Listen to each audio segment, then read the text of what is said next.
Pinky and the Brain issue 16. We've already seen a story that ripped off the Terminator, so I wasn't impressed by this cover. We see a panel with a bunch of humans that look like Brain, which would only make sense if he genetically altered humanity. But if he did that, why would he make them so that they're still able to oppose him? He'd make them always want him as the leader, and you'd think he wouldn't make everyone as smart as him because then he'd have competition, when he always wanted to be looked up to for his brain and turned to as a problem solver. The last time I saw this kind of plot, it looked like the humans were acting like Pinky, as if they'd all been genetically altered to be like him. But Brain wouldn't do that. There was an episode of the show where he saw a future just like that, and didn't want to rule it because he'd find those mouse people too annoying. So the only way Pinky-like people would come about is if it was yet another accident Pinky caused from his DNA getting into something. There's no reason Brain would make all of the humans in the world look ugly in a way that resembles him. Why would he have to go through all of that trouble just to change one opinion? And why would he have his picture taken smirking unlikably? He wants to be seen as a benevolent ruler. 30 years into the reign of Brain, a scientist says that her invention to turn waste into balloons was a success. The balloon gets sent away and under a soldier's foot with a text box that everyone seems happy. And the balloon gets popped by it as we see that the soldiers are all acting like Pinky. It would make sense to make the militaries like Pinky on purpose so they wouldn't want to oppose Brain. A text box says that there's one who resents Brain's rise to power and sent a robot assassin to the past to destroy him. And a champion was also sent into the past to protect the future ruler.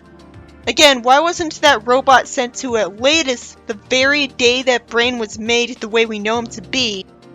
But they want to know exactly when Brain was made. But they wouldn't know to send it to him at midnight. They're precise with the time travel already because they can know exactly how many years ago the robot was sent back. How are Brain and Pinky old looking? There's no reason Brain wouldn't make himself stop aging in his free time after he's done changing the laws he doesn't like. There's no reason he wouldn't figure out how to transfer his mind to a younger looking clone or robot body either. Because he'd want his rule to last forever. And what's the point of taking over the world if it'll only be for a few decades before everything would get undone? And then it's implied that General Pinky is the one scheming against him because he looks annoyed and has to spy on him with binoculars. Either that or this is a fake out. So I guess this could be explained by Brain telling him to leave him alone because he doesn't have to put up with his annoying behavior anymore. Because he's not next to him. Well, to a newcomer this would make sense because Brain physically abuses Pinky and calls him stupid all the time, and Pinky's a good-natured person who should be opposed to any evil he'd do. The fact remains that he still happily works for him the whole show, and the entire show is constantly established that he likes having Pinky around and would miss him. So him forcing Pinky away from him would be out of character. And Pinky's too attached to him to ditch him. You can tell because he didn't even foil his Christmas plan in the show and did everything right to set it up. There's even an episode where he took over the world making a deal with the devil that gave up Pinky, and he ended up asking for Pinky back, even though it meant he'd have to stop trying to take over the world. This implies that he wouldn't last very long not having Pinky around before trying to get him back. Brain gets Pinky to try to guess what they're doing tonight. Pinky in the present says that tonight is the film festival.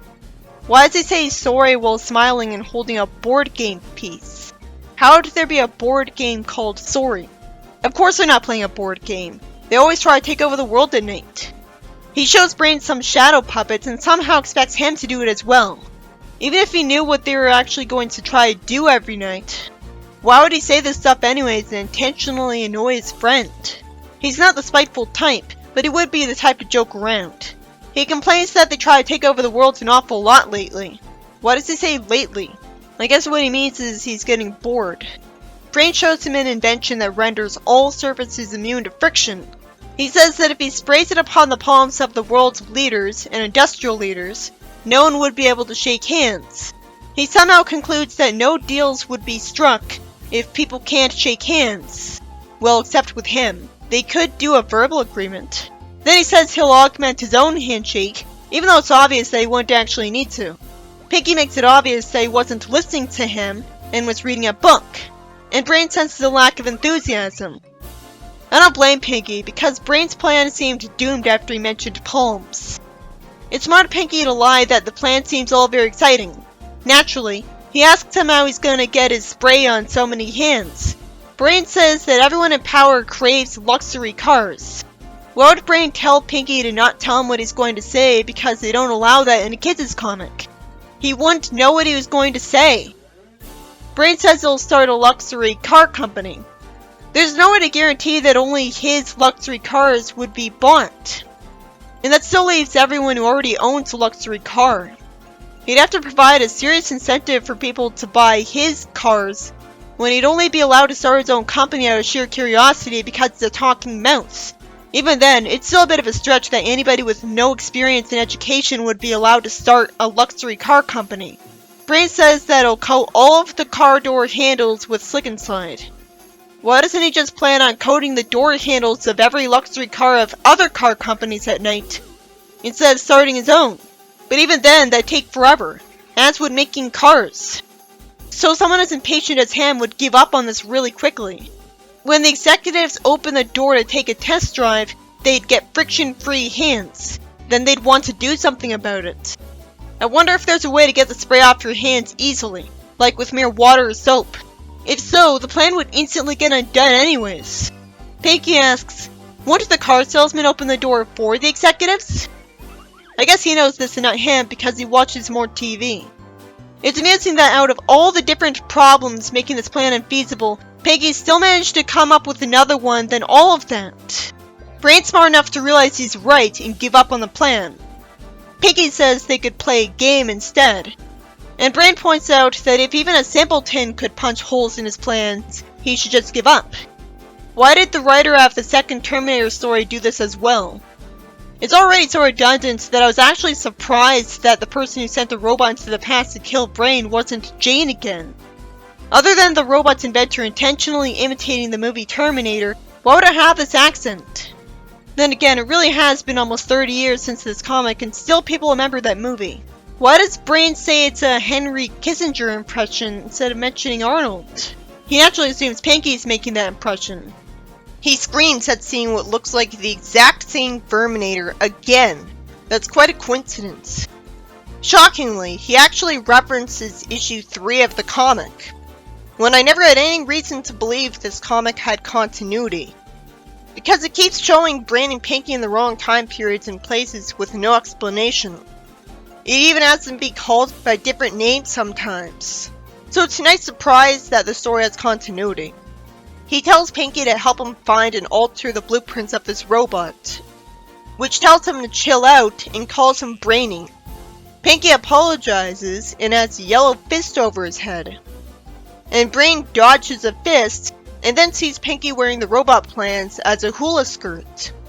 He rips the skirt off, risking damaging it, making Pinky scream, and getting the robot to have an unhappy expression as if he feels bad for Pinky. The robot warns Brain not to alter the plans, and doesn't think to tell him why, so of course he does it.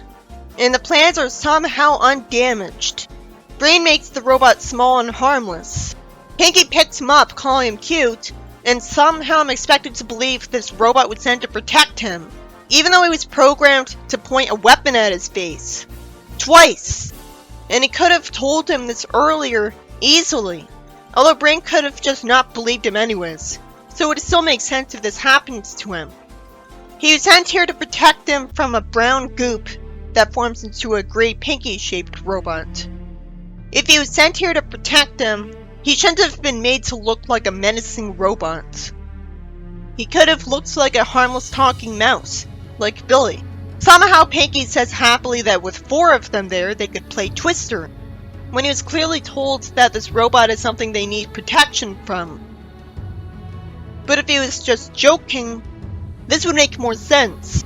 They avoid a hammer and find out that the High Commander of Nerfs made this robot out of liquid cheese. It's brown goop, not orange or yellow, so huh? And that's pretending it could make sense that they could make a solid robot form from liquid cheese. Brain's shocked, instantly assuming that Pinky is his worst enemy in the future, when he always has faith in his loyalty. Even when a future him in the reboot of the show came to warn him about Pinky. And he's not even questioning the idea that in the future Pinky knows how to make inventions like this. Brain could assume that the High Commander of Narfs is someone to replace Pinky in that role. And so the robot only looks like Pinky to frame him. And that must be why he immediately says in the next panel that he doesn't believe that for a moment. Also, Pinky has a surprising reaction to this. You'd expect him to belt out a big no, but instead he says that he supposes anything is possible in this crazy world. And when he's told the Narfs want to free the world from Brain, Pinky says he can certainly be bold and sassy when he puts his mind to it. But he is still shocked. I don't really blame Brain for not believing this, because he could be shown fake evidence for all he knows. And Pinky's always just been going along with Brain's megalomania. He doesn't want to take over the world himself, he just humors him. Brain says that the idea of Pinky leading a successful resistance force is absurd and goofy. The writer should know that he's writing Pinky out of character by having him get mad at Brain's insults, because most of the time he doesn't, he's used to it. So why would he cross his arms and look away from him? Billy shows up for some reason, and Brain considerately warns her to leave because it's dangerous. And she suspiciously says she's frightened and wants to run into his strong manly arms, even though she's smiling anyways. So it's unsurprising that Brain gets told she's the enemy. She morphs back into the robot and tries to kill him with the dangerous bear trap. Meanwhile, I'm wondering why Pinky sent a robot back in time to kill Brain if apparently he also wants to rule the world himself. Why doesn't he just send the robot to fight the future Brain? Then he'd already have a world primed for its rule after he'd get defeated. Any kind of security Brain has in the future, you'd think it'd be no match for this. Brain says he wants to freeze the robot with liquid nitrogen. Pinky says no because he's still mad at him. It seems out of character. I can justify this by saying that he was always suppressing his annoyance anytime he got abused, and now it's gotten to a point where he doesn't want to do that anymore. He tells Brain he'll show him he can launch a successful resistance. Brain asks if he's insane, and then wants to rephrase that. Pinky smartly reminds the robot that he's his future creator and knows that he can order him to come with him, until they could figure out how to get back at Brain for insulting him a lot. If this was just a part of Pinky's plan to help Brain, and he's only pretending to be mad at him to fool the others for Brain's sake, that'd be more loyal and thus in character, even if it's still out of character for him to come up with a brilliant idea unprompted. Anyways, wouldn't Pinky forget what Brain said about him? This is a good thing, getting the robot away from him. Brain says Pinky would give up his little pout pretty soon because he can't survive without him. A later issue of the comic would actually prove that true. The Verminator doesn't believe him, and hours later, Brain's already worried because Pinky hasn't come crawling back, even though it's only been a few hours, and he could easily assume that Pinky just got distracted with a silly game like Twister. Pinky has some rope connecting his hands to one of the hands of the Pinky robot, who's still scanning his memory banks trying to remember his original creator. It doesn't make sense that he'd be so slow when he's a futuristic robot who'd barely have anything in his memory banks. Brain wants to get Pinky back, and he's lying that it's just a hypothetical plan when wasting his time on those wouldn't be like him. It's clear that he cares more about Pinky than taking over the world if he's making a plan for this instead. He makes a plan to spread peanut butter under an electronic flip switch. The Verminator questions him not using flowers or candy for the bait, being much like Pinky, where he'd question his plan, and then wishes that someone replaced the missing parts to this Monopoly set because someone took the shoe piece. That should remind him of Pinky too. He still hasn't asked who made this robot. He must be assuming that a future him made him. Brain literally says, "I shall woo Pinky back," as if he doesn't realize that woo means get someone interested romantically. I love that. And Brain shows up bringing Pinky a bouquet and even a heart-shaped box of chocolates. And he calls himself his old buddy. Then he offers him a huge pot he always wanted that's full of liquid cheese and dual controls. Pinky apologizes and says his friendship isn't for sale, as if he's making a risky gamble to get more stuff out of him, even though he could not get any of that stuff if he gets him to leave, so he could just be trying to get an apology out of him. Brain recites a poem saying that he's important to him, and Pinky uncharacteristically yawns. Too bad he's too proud to just apologize for his earlier insults right away, even though he said, "It seems I owe you an apology," in the comic Christmas special. Brain at least admits to him that he was foolish to insult him the way he did. By that logic, it's always foolish of him to call him an idiot. It was just especially stupid of him that time because he was encouraging him to turn on him right after being warned that's gonna happen. He tells Pinky that him abandoning him would cause him to lose world domination. And by that he has to mean he thinks he couldn't take over the world without him, even though he could replace him with a robot. So this is only because without him, he'd be too focused on trying to get him back to try to take over the world. He admits that he's his associate, but I don't like it because it sounds stilted. It doesn't have the same impact as friend. He also hugs him from behind, startling him. Pinky would hear him saying that he took this from a movie and this better work. But it doesn't prove he doesn't mean anything he said just because he's imitating a movie. He just needed the movie to express himself. Pinky sheds tears and says he's really touched, and Brain just has to insult him again in a subtle way, getting Pinky mad at him again. Then why does he say he forgives him anyways? Maybe he's lying. He gets Brain to say that he could plan a resistance movement, and he hugs Brain right in front of the robot that wants to kill him, and asks if he could do the plan for world domination next time. Brain says he'll have to use those gallons of Slick and Slide for his plan. Then there's the obvious plot twist that this robot was not made by future Pinky. If there could be a plot twist in the story, this would be the most obvious, easy one. Snowball was his future creator, which is a surprise only because there was no indication of him in the issue until now. So I guess I assumed that Snowball had been killed in the future. Why wouldn't he have been? Why would Brain have not had him found and arrested in 30 years? Snowball's all about trying to take over the world too. Why would he have the patience to stay in hiding for that long? And the Verminator smirks when the Pinky robot says he's not his future creator. That reminds me, wouldn't he have known that all along? I guess not, because the previous Terminator issue established these robots have to get built in the present day. So these two wouldn't know about each other. Pinky and Brain have to run from the giant robot. And Pinky looks scared, but he still makes a bunch of puns about it. Why? He says the Verminator was supposed to protect him from this kind of thing. And he thinks Brain meant bad puns at first. It aims weapons at the giant robot, and they just see it smirking with holes all over it, because it started out as a liquid just fine. They run and hide in the red end of a vacuum, which ends up sucking up the robot's head, even though it'd be way too big to vent.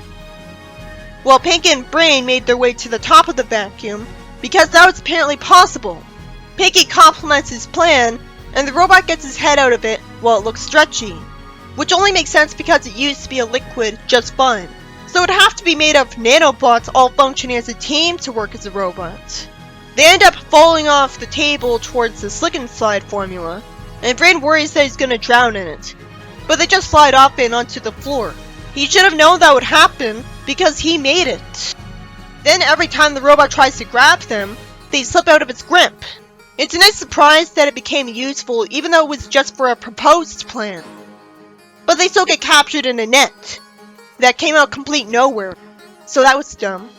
Was there a giant net in the lab for some reason? Then the Verminator punches the robot with the big yellow glove that was on Pinky earlier. I always liked Chekhov's guns. The robot falls into the liquid cheese and gets destroyed, rewarding Brain for trying to make up with Pinky so fast. So Brain rewards Pinky by saying that he's allowed to attempt a fondue joke. Verminator then asks what's wrong with Pinky, when it's obvious he's deep in thought. Brain says he should have tried this years ago to shut him up. It turns out that future Pinky sent the Verminator back in time to protect Brain in the first place, which, as I expected, makes it very confusing that future Pinky looked irritated when asking what Brain's gonna do tonight. The fact still remains that future Pinky was separate from Brain instead of with them all the time, so that's so confusing and could cause resentment. Why didn't the Verminator tell Pinky, reminding him of his creator a lot earlier? His creator would know that Pinky didn't make Snowball's robot. So why didn't you just tell Pinky he didn't plan against Brain in the future and avoid this whole plot? Pinky's happy that the future him saves Brain, and Pinky says that now that they know the future, they can stop it. Brain says they can prevent the Verminators from coming back in time, and he looks at Verminator, which vanishes. The story should have ended there instead of a page being wasted. This was by Dana Curtin and Jesse McCann, and was based on Terminator 2. I'm glad I haven't seen that movie, so I wasn't too bored by the plot, because I didn't know what all of its plot events were ahead of time, and I could actually be surprised by it. It's more in character of Pinky that he wasn't the one who planned against Brain and sent an evil robot after him. And it was foreshadowed, because the soldiers were holding signs with Brain on them, not signs with Brain crossed out. But then why did future Pinky look so serious if he hadn't turned on him? And if he's the one who miraculously had the patience to learn how to make the Verminator, why did the Verminator not know his own creator was Pinky? And if he did, why didn't he instantly tell Pinky and Brain that Pinky's still on Brain's side in the future? Pinky gets uncharacteristically mad at Brain for saying he could never run a resistance group against them, when normally he can handle being insulted. And he's so loyal that you'd think he'd never want to be good at it. So most of the plot is that Pinky has a falling out with Brain, and Brain wants to get him back. And then the evil robot reveals who its real creator is. If its real creator isn't Pinky, then there's no explanation for why it was slow to remember who made it. And that was the whole reason that a lot of the plot had time to happen instead of it just being about the robot trying to kill them. It was sweet that Brain cared about getting Pinky back, and did what he did, so it was worth it. Especially because other than that part of the story, there was nothing to the plot. When the giant robot goes after them, all they do is run away until the robot falls in fondue. So most of it was a bare bones plot that just takes place in the lab. And the only interesting part of it was forced.